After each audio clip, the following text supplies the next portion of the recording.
안녕하세요. 항상 이곳의 사연을 재미있게 듣고 있는 30대 여성입니다. 항상 못된 시댁 식구들에게 통쾌한 복수를 하는 이야기들을 골라서 자주 듣고 있어요. 저에게도 그리 심각하진 않지만 제 인생에서는 큰 충격으로 다가왔던 사건이 있어서 여러분들에게 이야기를 해볼까 합니다. 마마보이 남편과 아들만 끼고 돌던 시어머니에 대한 이야기예요. 그러면 그 숨쉬는 부족하지만 제 이야기를 시작해 보겠습니다. 남편과 저는 지인의 소개로 처음 만나게 되었습니다. 20대 후반, 아직까지는 결혼 생각도 급하지 않았고 한참 일하고 친구들과 여행 다니기 좋아하던 저는 굳이 소개팅을 해야 할까 싶었지만 제발 한 번만 만나보라는 지인의 부탁 때문에 마지못해 그 자리에 나가게 되었어요. 안녕하십니까? 저는 김인혁이라고 합니다. 연수 씨를 이렇게 만나 뵙게 되어서 정말로 영광으로 생각합니다. 긴장을 많이 했는지 제 얼굴도 제대로 쳐다보지 못하고 인사를 하는 그 남자를 보며 저는 저 사람이 대체 왜 저렇게까지 떠는지 몰랐어요. 그런데 알고 보니 그 남자는 저를 이미 알고 있었더라고요. 사실 제가 연수씨 사진 보고 반해서 소개 좀 시켜달라고 조른 겁니다. 그래서 이렇게 나와주셔서 정말 감사드려요. 지인을 통해 제 사진을 보고 저를 소개해달라 자리를 마련했다는 남자의 설명을 듣고 저는 당황스럽기까지 했었습니다. 사실 인혁씨의 첫인상이 제 스타일은 아니었어요. 인상은 서글서글하니 좋아 보였지만 살짝 통통한 체격에 숫기 없는 듯한 모습이 제가 바라던 이상형과는 거리가 멀었죠. 그래도 지인의 부탁으로 나간 자리였기에 마음에 들지 않는다고 박차고 일어날 수는 없었습니다. 억지로 엉덩이를 붙이고 앉아는 있었지만 저는 남자가 마음에 들지 않았고 그냥 일회성 만남으로 적당히 시간만 때우다 나오려고 했었죠. 그렇게 별 의미 없고 어색한 첫 만남 자리가 끝이 나고 저는 다른 좋은 인연을 찾으시라는 말로 거절을 대신했습니다. 제가 그 정도로 말을 하면 금방 포기를 할 줄 알았는데 그 남자는 참 끈질겼어요. 제가 연수 씨한테 어울리지 않는 남자라는 거 알고 있습니다. 그래도 제가 연수 씨에게 잘 맞출 자신 있어요. 뭐든지 연수 씨 원하는 대로 할 테니까 딱 3번만 만나주세요. 예? 그러고도 마음이 안 느끼신다면 그때 제가 깔끔하게 포기하고 다시는 만나달라고 하지 않겠습니다. 죽은 사람 소원도 들어준다는데 제발 제 소원 한 번만 들어주세요. 제가 정말 마음에 들었는지 그렇게까지 부탁하는 사람을 보며 저도 매몰차게 거절만 할 수는 없었습니다. 결국 저는 마지못해서 그 남자의 부탁을 들어주기로 했고 앞으로 3번의 만남을 약속하게 되었습니다. 솔직히 그때는 설마 3번을 더 만난다고 해서 제 마음이 달라질 거라고 생각하지 않았어요. 제 이상형이 아니었던 것도 확실했고 그런 상황에 3번이든 30번이든 더 만나봤자 좋아질 것 같지 않았으니까요. 하지만 인혁씨는 고작 3번의 만남만에 제 생각을 바꾸어 놓았습니다. 저를 만날 때마다 제가 마치 공주가 된 것처럼 대해주며 제게 지극정성을 다하는 인혁씨의 모습에 저도 모르게 점점 마음을 열어가게 되었어요. 고작 3번의 데이트였지만 그 3번의 만남 동안 인혁씨는 정말 정성을 다했습니다. 내가 뭘 하고 이렇게까지 하나 싶을 정도로 착한 그 남자의 모습에 저도 감동을 했던 건지 그 뒤로도 계속 만남을 가지게 되었어요. 인혁씨는 첫눈에 반할 만한 남자는 아니었지만 요즘 보기 드물 정도로 착하고 순진한 남자였습니다. 웃을 때마다 고개를 돌려 수줍게 웃어 보이는 그 모습에 제가 넘어갔던 것 같아요. 결국 저희는 그렇게 연애를 시작하게 되었습니다. 연애 생각이 별로 없던 저의 마음을 돌릴 정도로 제게 잘 보이려 애를 쓰던 남편은 연애 후에는 이전보다 더 잘하려 애를 쓰며 제게 완벽히 맞추어 주었어요. 처음 연애를 할 때 제게 궁금한 게 많다며 이것저것 사소한 것까지 묻던 남편은 이후로 제 음식 취향, 성향 심지어는 제가 좋아하는 향수의 느낌까지 신경 쓰면서 말 그대로 저를 위한 남자가 되어갔죠. 옷 샀어? 이거 내가 좋아하는 색인데 예쁘다. 근데 인혁씨가 이런 컬러 좋아하는지 몰랐는데? 당연하지. 연수 내가 좋아하는 색으로 일부러 고른 건데. 뭐야? 내가 좋아한다고 옷 색깔까지 맞추는 거야? 그럼 내가 무슨 취향이 있나? 그냥 연수 내가 좋아하는 대로 맞추는 거지. 연수 내가 좋아하는 거라면 나도 다 좋아. 제가 좋아하는 것은 자기도 좋다던 남편은 데이트를 할 때면 제가 좋아하는 음식을 먹고 영화도 제가 좋아하는 장르의 영화를 보고 자기는 전시 같은 건 좋아하지도 않으면서 제가 좋아한다는 이유로 매번 새로운 전시들을 알아와서 저를 데려가 주곤 했습니다. 그렇게 만나오다 보니 남편은 어느새 저보다 제 취향을 더 잘 아는 사람이 되어 있었습니다. 세상 어떤 사람보다 나를 더 잘 알고 내게 모든 것을 맞춰주는 남편을 보며 저의 주변 사람들은 그런 무한한 사랑을 받는 저를 참 부러워했습니다. 그렇게 서로 마음이 깊어진 저희는 결국 결혼까지 약속을 하게 되었습니다. 사랑과 연애에도 잣대가 있는 건지 연애나 결혼에 별 생각 없던 저도 남편을 만나 결국 결혼까지 생각하게 되었네요. 결혼을 약속하고 걱정하며 시어머니께 인사를 드리러 갔던 저는 저를 누구보다 반겨주시는 시어머니를 보며 마음을 놓았습니다.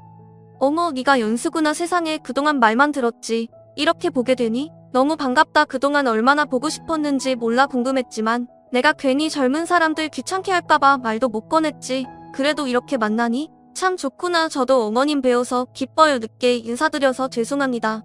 죄송은 무슨, 우리는 네가 우리 집에 찾아와 준 것만으로도 고맙지. 제게 다른 것은 아무것도 묻지도 않으시고 마냥 저를 반기시는 시어머니를 보며 저는 남편이나 시어머니나 다들 참 좋은 분들이라는 생각을 했어요.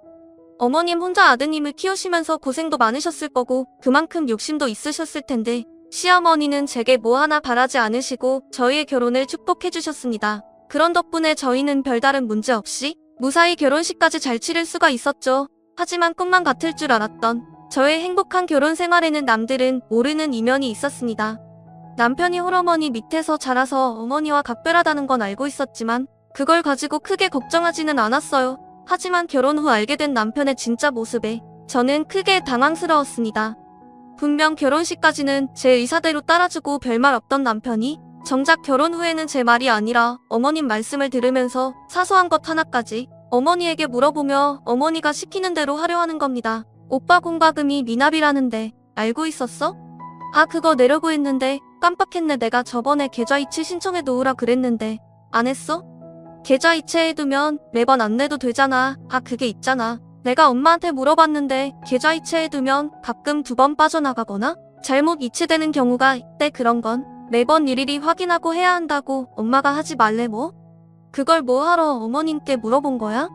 엄마가 우리보다 더 잘 아니까 물어본 거지. 알고 보니 남편은 너무나 심각한 마마보이였어요. 뭐 이런 걸 물어보나 싶을 정도로 사소한 것 하나하나까지 다 시어머니에게 물어보고 실천을 하는 성격이었던 거죠.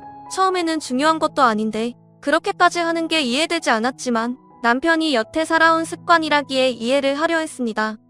결혼 전 습관이니 결혼하고서는 천천히 고쳐가면 될 거라고 생각했거든요. 그런데 남편의 의존도는 제 생각보다 심각한 수준이었어요. 말을 하려면 자기 얘기만 하면 될 것을, 심지어는 제 얘기까지 모두 전해서 남편은 별것 아닌 것부터 부부 사이에만 나눠야 할 중요한 일까지 모두 시어머니에게 전달하고 있었습니다.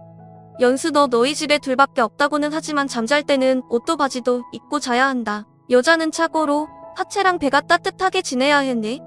아니, 인혁이한테 물어보니까 매번 자기 전에 덥다면서 바지를 벗거나 반바지를 입고 잔다며? 그거 좋지 않아. 내가 애도 빨리 가지고 싶다며? 그러면 더 내 몸에 신경을 써야지. 그리고 너희 부부 관계하는 날은 내가 받아와 주마. 내가 잘 아는 용한 사람이 있는데 그 사람이 받아준 날 애를 가지면 아주 똘똘한 애가 나온단다. 어머니 감사하지만 그런 건 저희 부부가 알아서 할게요. 너는 아줌마가 되고도 이런 말이 민망하니? 나도 너처럼 똑같은 여자고 아는데 뭘 이런 거 가지고. 그리고 그 평일에는 부부 관계도 좀 삼가하고 그래라. 인혁이나 너나 회사 생활하는데 피곤하면 어떡하려고 그래? 어머니, 인혁씨가 그런 말도 다 해요? 뭐? 부부 관계? 아들이 그런 걸 엄마한테 이야기할 수도 있지. 그게 이상하니? 아까도 말했지만 뭘 이런 거 가지고 민망해하고 그러니? 그리고 우리 아들은 엄마한테 뭐든지 말하는 효자야. 효자 살림과 다른 이야기는 부모 자식 간에 이야기할 수 있다고 생각했어요. 그런데 부부만 알아야 하는 다른 사람들에게 말하기 민망한 내용들까지 남편은 어머님에게 고지곳대로 이야기하고 있었죠. 그뿐만이 아니었어요. 저희 친정일까지 할 말 안 할 말 가리지 못하고 모두 시어머니에게 전했고 남편에게서 제 소식을 전해 듣던 시어머니는 저의 일거수일투족을 감시하듯 제게 잔소리를 하셨습니다. 남편이 시어머니에게 가리는 말이 없다 보니 시어머니는 사사건건 저희 일에 참견하며 저를 피곤하게 만들었죠. 기가 막혔던 저는 남편에게 크게 화를 내며 따져 물었습니다. 오빠, 뭐야 대체 어머니한테 무슨 얘기까지 전하는 거야? 어머니가 어떻게 우리 사이의 일이며 내 개인적인 얘기까지 다 알고 계셔? 아니, 엄마랑 얘기하다 보니까 나도 모르게 얘기가 나와서. 그리고 중요한 일은 엄마도 알고 있어야지 뭐. 그게 왜 중요한 일이야? 나는 사생활도 없어? 어머니가 다 아셔야 할 이유라도 있어? 누가 그렇게까지 얘기를 해? 앞으로 우리가 나눈 얘기들 내일 절대로 시어머니한테 말하지 마 하니? 그래도 우리 엄마도 알건 알아야지. 다 한 가족으로 걱정해 주시는 건데 우리끼리 결정하고 판단하다가 뭐가 잘못되기라도 하면 어떡해. 오빠 어른 아니야? 나랑 결혼까지 했잖아. 오빠가 결혼 전에 어머니한테 얼마나 의존했는지 모르겠지만 나랑 결혼하고 가정을 꾸렸으면 이젠 어머니 그늘에서 벗어나야지 하니? 이렇게까지 마마보이인 사람이 나랑 연애는 대체 어떻게 한 거야? 설마 그때도 하나하나 다 어머니한테 물어보고 한 거야?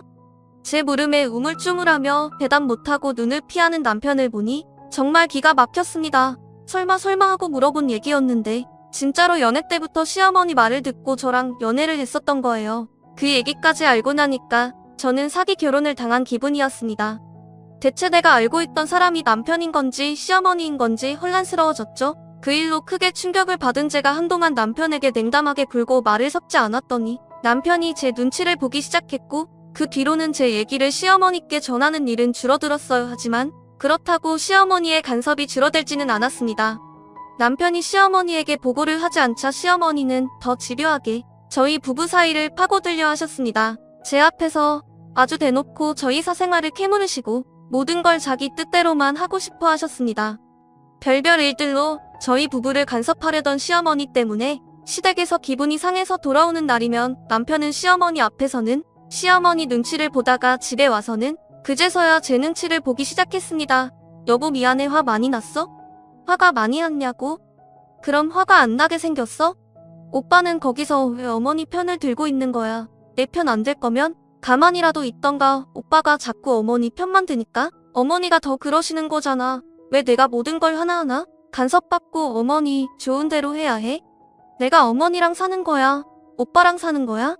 아니 그럼 어떻게 엄마 앞에서 자기 편 들면 엄마가 화낼 거 아니야. 나는? 화 안 내? 지금 내가 내는 건 뭐 투정으로 보여? 미안해 자기야. 내가 잘못했어. 화 풀어. 응? 나도 우리 엄마 감당이 안 돼서 그래. 앞에서 싸워봤자 좋을 게 뭐가 있어. 다 우리 위해서 그런 거지. 엄마 편 만든 건 아니야. 우리 엄마 성격 알면서. 그래. 응? 그래. 근데 그렇다고 이렇게 밑도 끝도 없이 다 맞추기만 해야 하냐고. 나는 무슨 성격 없어? 자기는 착하잖아. 미안해. 내가 자기 가지고 싶다고 했던 가방 사줄게. 한 번만 화 풀어. 그런 식으로 시어머니 때문에 싸우는 날이면 남편은 뒤늦은 선물 공세와 애정 표현으로 제 기분을 애써 풀어주려 했습니다. 앞뒤 태도가 다른 남편의 모습이 섭섭했지만 그땐 남편도 시어머니와 제 사이에서 힘들 거라 생각하며 나름의 처세술일 거라고 이해하고 넘어가려고 생각했어요. 남편이 시어머니 편을 들기는 하지만 여전히 저를 사랑했고 둘만 있을 때는 저한테 정말 잘했거든요. 그런 와중에 제게 스트레스가 되는 일은 또 하나 있었습니다. 바로 임신 문제였어요. 결혼을 하고 빨리 아이를 가지고 싶었던 저는 임신을 위해 노력을 해왔지만 임신이 바로 되지 않았습니다. 물론 좀 더 기다려봐도 되겠지만 저는 혹시나 싶은 마음에 혼자 병원에서 검사를 받아보기도 했어요. 다행히 제게는 아무 문제 없다고 했지만 저는 혹시 남편에게 다른 문제가 있는 건 아닐까 걱정이 되었죠. 아직 그렇게 걱정할 정도는 아니지 않아? 기다리면 찾아오겠지. 자기가 너무 마음이 급한 것 같아. 그래도 혹시 모르잖아. 나는 검사 받아봤는데 아무 문제 없대. 혹시 모르니까 오빠도 받아봐. 아니면 나랑 같이 가던가. 꼭 그렇게까지 해야 하나? 에휴 알았어. 내가 회사 점심에 다녀올게. 그 뒤로 점심시간 일쪽에 혼자 병원에 갔다던 남편도 별다른 문제가 없다는 얘기만 제게 전했습니다. 그런데도 결혼하고 내내 기다리던 아이 소식이 계속 들리지 않자 이번에도 시어머니가 잔소리를 시작하셨습니다. 아이가 생기지 않는 원인을 저에게서 찾고 싶으신 건지 또 제가 하는 것들을 간섭하려 하셨죠. 너 찬 거 마시지 마라. 너 자꾸 찬 거 마셔서 애가 안 생기는 거 아니니? 그래 요즘 불임 많다잖아. 다 그게 찬 커피 마셔서 그러는 것 같네. 어머니 그럼 대한민국 직장인들은 다 불임이게요? 얘 너 너무 많이 먹는 거 아니니? 그러고 보니까 너 결혼하고 살찐 것 같다? 살찌면 임신 안 된다는데 조심 좀 해라. 어머니 저 성인 된 이후로 살찐 적이 없어요. 결혼하고도 더 빠졌는데요. 그래? 근데 왜 이렇게 부어 보이니? 나이가 들어서 그런가? 그거에 비하면 우리 아들은 왜 이렇게 살이 빠졌을까? 홀쭉한 것이 너무 안쓰러워 보이네. 어머니는 제가 찬 커피를 먹어서 살이 쪄서 임신이 안 되는 거라며 또 제 탓만 하셨습니다. 하지만 오히려 결혼 이후 살이 찐 건 제가 아닌 남편이었어요. 저야 시어머니가 그렇게 스트레스를 주시는데 살이 찔 틈이 있나요? 반면 남편은 늘 한 입 더 먹이려는 시어머니 때문에 연애 때 입던 옷들이 하나도 맞지 않을 정도로 살이 찌고 있었습니다.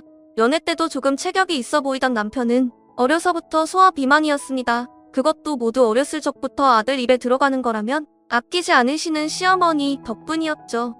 그나마 연애 때는 저한테 잘 보이려고 식단 조절이라도 한 건지 그 정도는 아니었었는데 결혼 이후에는 아주 고삐를 풀어버린 것처럼 먹기만 했고 시어머니는 그런 남편을 말릴 생각도 없이 하나라도 더 해먹이지 못해 안달이셨습니다. 이녀가 이것도 먹어봐라 이것도. 왜 이렇게 못 먹니? 너도 나이 들었나 보다 이전만큼 먹지를 못하네. 요즘 회사 일이 힘드니? 스트레스 받아서 입맛이라도 없는 거야? 어머니 그 입 많이 먹었어요. 그만큼 먹었으면 더 먹는 게 이상하죠. 이제 그만 주세요. 너는 이게 뭐가 많다고 그러니? 얘가 전에는 무조건 밥을 2~3공기씩 먹던 애야. 키가 이만큼인데 그 정도는 먹어야지. 어머니 아무리 그래도 그만큼 먹는 사람이 어디 있어요. 한 공기도 충분하죠. 안 그래도 요즘 남편 살쪄서 맞는 옷이 하나도 없는데 어머니가 자꾸 더 주시면 어떡해요. 살찌면 건강도 나빠지고 좋은 거 없어요. 그러니까 어머니도 자꾸 먹이지 마세요. 아니 너는 왜 먹는 걸로 타박을 하니?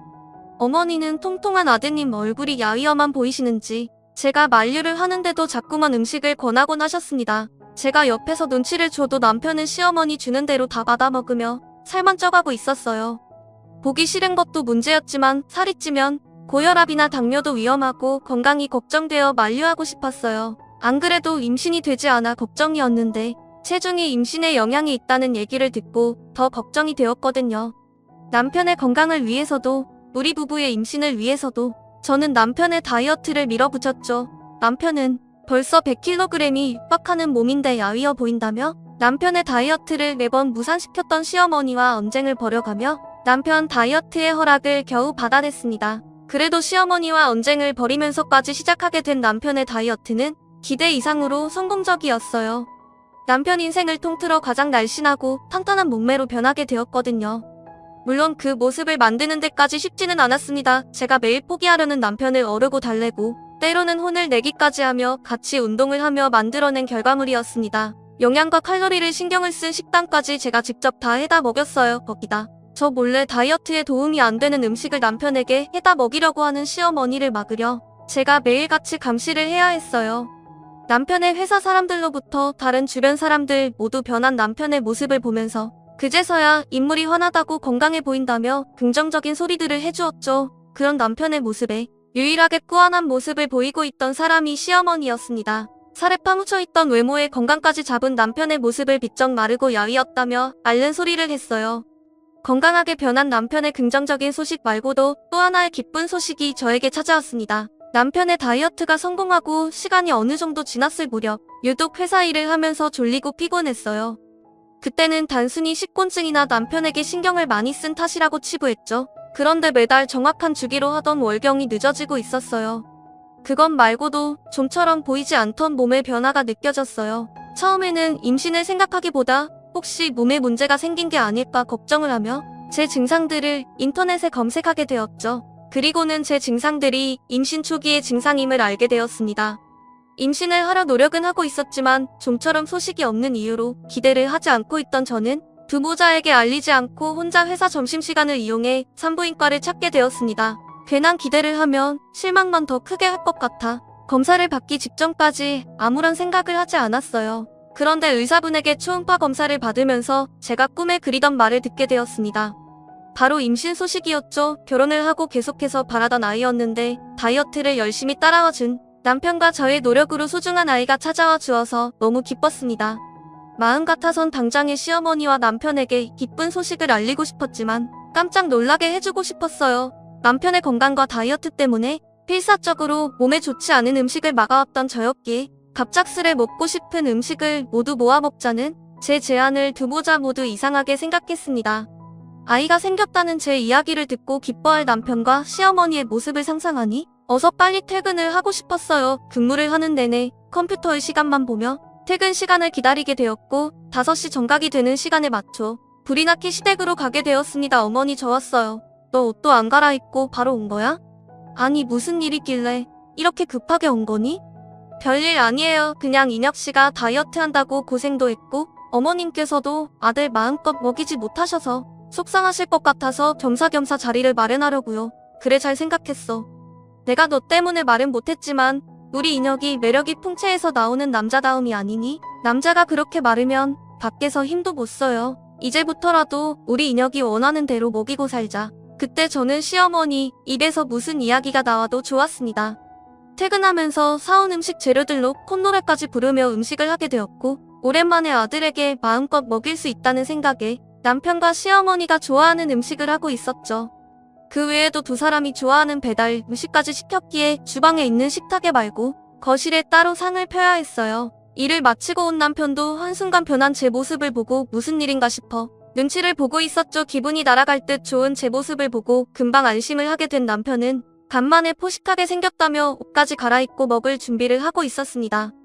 임신을 성공하니 그런 남편의 모습까지 모두 다 좋았어요. 정말 한상 떡 벌어지게 차린 음식들로 흥분 상태인 남편과 시어머니와 같이 모두가 즐겁고 맛있는 식사 시간을 가지게 되었습니다. 어느 정도 식사를 마칠 때쯤 분위기를 보던 저는 제 임신 소식을 두 사람에게 알리게 되었죠.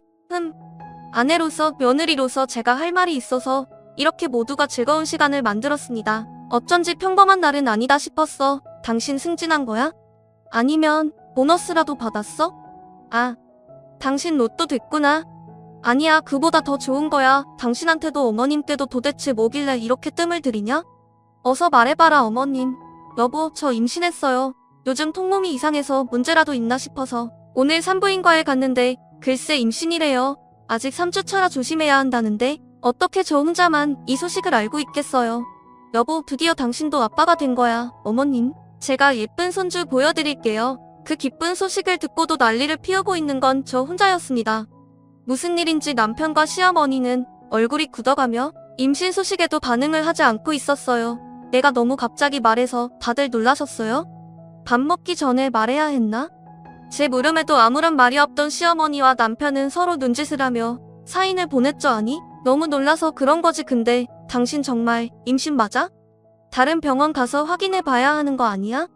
그때는 그렇게 노력해도 안 되던 임신이 갑자기. 응? 무슨 소리야? 오늘 내가 직접 산부인과 가서 초음파로 확인했다니까? 여기 사진도 있잖아. 그래?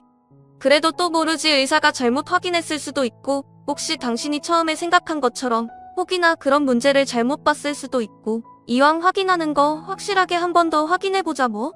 사진까지 있는데 믿지를 못하겠다고? 인혁이가 뭐.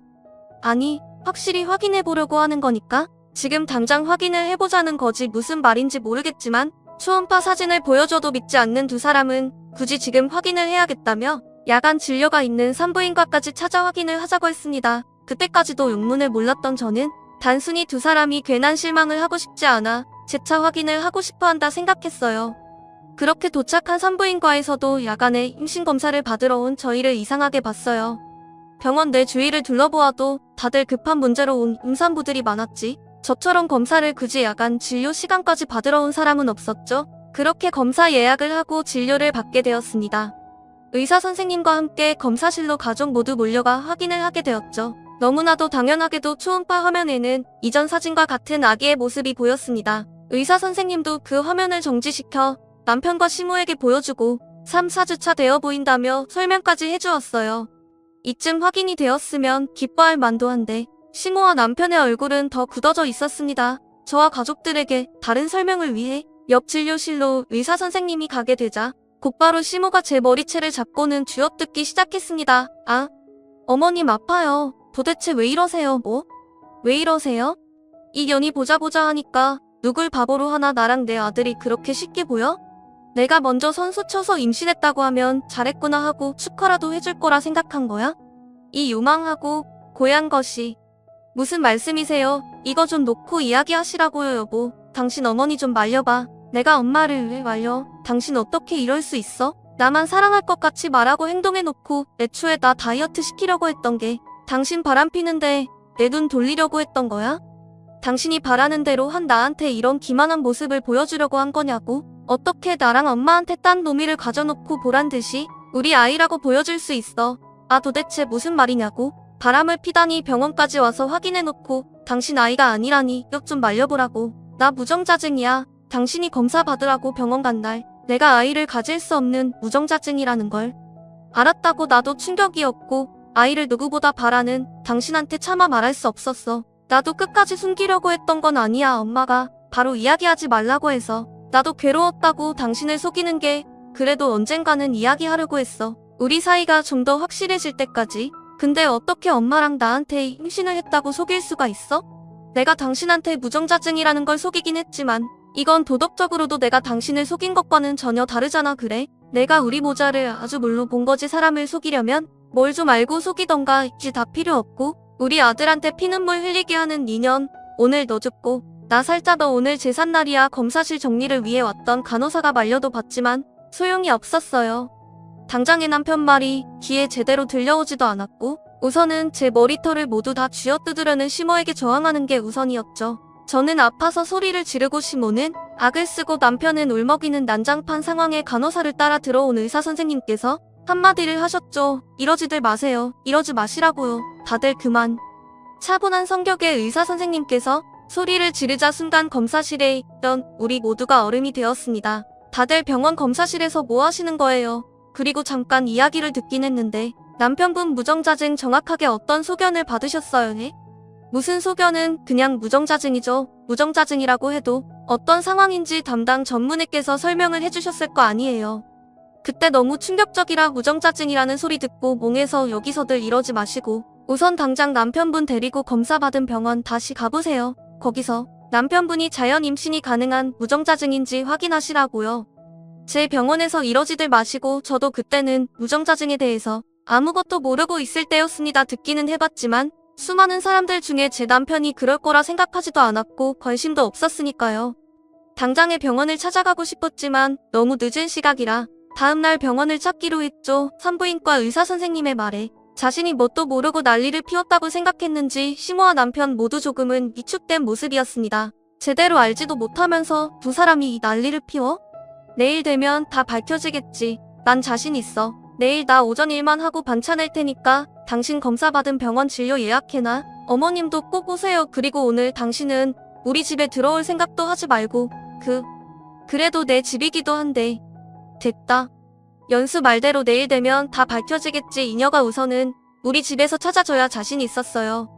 결혼을 하고는 일 관련 제외하고 다른 남자랑 말 한 번 섞지 않았던 저였는데 그런 저를 불륜녀 취급하다니 시모와 남편에게 화가 잔뜩 나서 잠도 제대로 청하지 못했습니다. 임신 초기에는 다른 때보다 더 조심해야 하는데 괜히 저 두 사람 때문에 소중한 아기에게 안 좋은 영향이 갈까 걱정이 되었습니다. 다음날 남편과 시모 그리고 저는 남편이 무정자증을 검사받은 병원에 모두 모였습니다. 보자. 김인혁 씨. 저번에 오셔서 무정자증 소견 받으셨네요. 온 가족까지 오신 거면 저번에 말씀드린 수술 관련으로 오신 건가요? 아, 그게 제가 그때 정신이 없어서요. 무정자증이라는 이야기만 들어서. 정확하게 무슨 무정자증인가요? 정자는 생성되는데 배출되는 부분에 있어 문제가 있는 거라 그 시술이나 시험관으로는 충분히 임신이 가능하세요. 의사의 말을 듣고 흥분한 제가 의사 선생님에게 당황하는 남편을 대신해 물어봤습니다. 그러면 혹시 다이어트를 한다거나 신진대사가 좋아져서 아주 낮은 확률이지만 자연 임신도 가능한 거죠? 글쎄요. 그 0몇 %의 가능성이 있긴 한데 그 아예 불가능하다고는 할 수 없죠. 그 반드시 운동을 해서 막힌 곳이 뚫리지는 않습니다만 그 여러 상황이 겹치고 상황이 맞아떨어진다면 가능할 수도 있겠죠. 의사 선생님의 그 말 한마디로 모든 상황이 끝이 났습니다. 망치로 머리 한 대를 맞은 것처럼 멍하니 서 있는 시모와 남편을 두고 저는 병원을 나와 곧바로 집으로 향했습니다. 당장 짐을 챙겨 친정으로 들어가려고 했어요. 괜히 두 사람과 이야기를 하고 저 혼자 소리 높여 화를 내어봤자 아이에게 안 좋은 영향만 있으니까요. 남편과 시모 두 사람을 꼴도 보기 싫었습니다. 제가 병원을 나온 것을 뒤늦게 알아차리고 급하게 집으로 온 두 모자는 짐을 챙기고 있는 저에게 쭈뼛쭈뼛 옆으로 와서는 죽은 듯이 고개만 숙이고 기어들어가는 목소리를 내었습니다. 여보 미안해. 당신 의심해서 내가 정말 죽을 죄를 지었어. 나도 당신도 아기를 많이 기대했으니까 내 입장에서는 나 때문에 애를 못 가지게 되는 게 충격이라 다른 설명은 듣지도 못했어. 물론 그렇다고 당신을 의심한 내가 나쁜 놈이야. 죽일 놈이라고? 그래 연수야. 나도 어제 너무 흥분해서 너한테 잘못을 했다. 어른이 돼서 차분히 생각을 먼저 해야 했는데 미안하다. 내가 다 잘못한 거다. 듣기 싫고요. 나 친정으로 가 있을게. 그리고 우리 이혼하자. 애초에 믿음 따위가 없는데 부부라고 할 수 있겠어? 뱃속의 아기는 나 혼자 잘 키울 수 있어. 처음 생각한 것처럼 당신 아이라고 생각하지 말고 아이한테 찾아올 생각도 하지 마. 여보, 정말 내가 잘못했어. 내가 죽을 죄를 지었다고. 이번만 용서해줘. 절대 이런 일은 2번 다시는 없을 거야. 이번만 용서해준다면 앞으로는 당신이 하라는 거 뭐든지 다 할게, 제발. 그래 연수야, 내가 이렇게 무릎 꿇고 빌마. 내가 죄인이야. 죄인. 지금까지 내가 인혁이 끼고 돌아서 마음에 안 들어하는 것도 안다. 이번 일만 우리 두 모자 용서해주면 내가 다시는 내 마음에 안 드는 행동하지 않으마. 내가 잘못했어. 내 바짓가랑이를 붙잡고 참회의 눈물을 흘리면서 사정을 하는 두 모자였어요. 그때 저는 앞뒤 생각할 것 없이 불륜녀로 취급한 두 모자에게 무척이나 화가 난 저였기에 그러한 말들이 귀에 들어오지도 않았고 곧장 짐을 챙겨 친정으로 들어가게 되었죠. 임신을 해서 한창 기분 좋아하고 있을 딸이 짐까지 챙겨 친정으로 오자 친정 부모님도 놀라셨습니다. 걱정하는 부모님을 보니 그제서야 참고 있던 눈물이 터져나왔어요. 그리고 어제 오늘 있었던 이야기를 하게 되었죠. 진정하라며 저를 다독이는 부모님께서는 다정한 목소리와 달리 무척이나 화가 나신 모습이었습니다. 아무 잘못도 없는 자식이 괜한 억지 오해를 뒤집어쓰고 있었으니 화가 나실 만도 했죠. 저녁이 되어 무슨 낯짝인지 모르겠지만 친정 부모님 댁으로 두 보자가 찾아왔습니다. 여기가 어디라고 함부로 찾아옵니까? 어제는 우리 딸아이에게 이상한 여자 취급을 하더니 하루도 안 돼서 태도가 바뀝니까? 딸이 용서를 해도 내가 용서 못하니까 돌아가세요. 사돈 정말 죄송합니다. 제가 이렇게 사돈 앞에서 무릎 꿇고 빌겠습니다. 정말 오해였어요. 아니 오해라도 그렇게 하지 말았어야 했는데 정말 연수한테 미안합니다. 사돈께도 죄송해요. 장인어른 무슨 말씀하셔도 다 받아들이겠습니다. 제가 잘못한 거니까요. 제가 죽을 죄를 지었어요. 그 후에도 두 보자는 매일같이 저희 부모님 댁으로 찾아와 간절하게 빌고 또 빌었습니다. 물론 그 모습에 당장 화가 풀리진 않았지만 저도 제 감정을 가라앉히고 차분하게 미래를 생각해봤어요. 그간 마마보이처럼 행동하는 남편과 이를 이용하는 시모 문제가 있긴 했지만 그렇다고 제가 아주 힘들고 모진 시집살이를 사는 것도 아니었고 당장의 자신의 상황을 오해한 사람 입장에서는 눈이 돌아 행동할 수도 있다고 생각했습니다.